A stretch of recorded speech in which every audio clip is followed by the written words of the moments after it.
GOP congressman and U.S. Army veteran Brian Mast lost his legs in an IED blast while deployed in Afghanistan.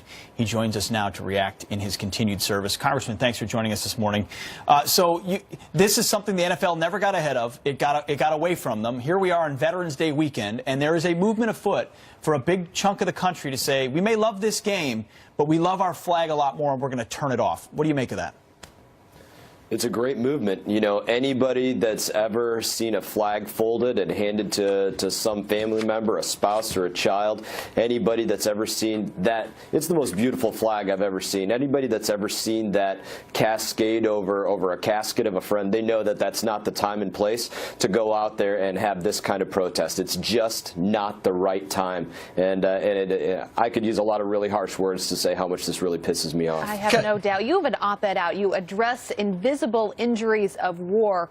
If we can just read a quote from this op-ed, I want to give people a sense of what you wrote. You say, many scars of our nation's wounded warriors are not visible. Far too often, my peers are haunted in silence without the same support of a grateful nation. Encouraging them through their struggle, we must do more to support these men and women. And of course, Congressman, this is coming from someone. I've spent the day with you on Capitol Hill. Your injuries are quite visible, but it's a great point. Many of them you can't see.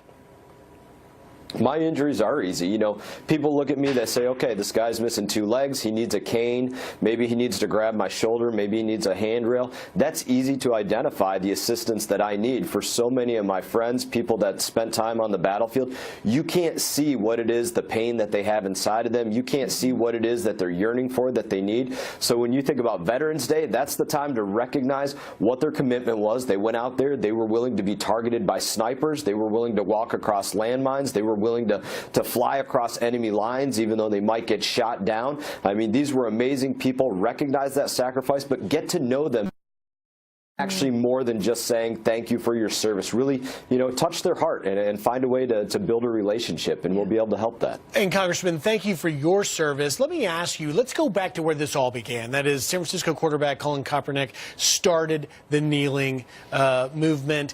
Is it your sense that if Kaepernick would just go to Walter Reed Medical Center in Washington or even overseas where our troops are there and see what they face, he would change his mind and change his heart?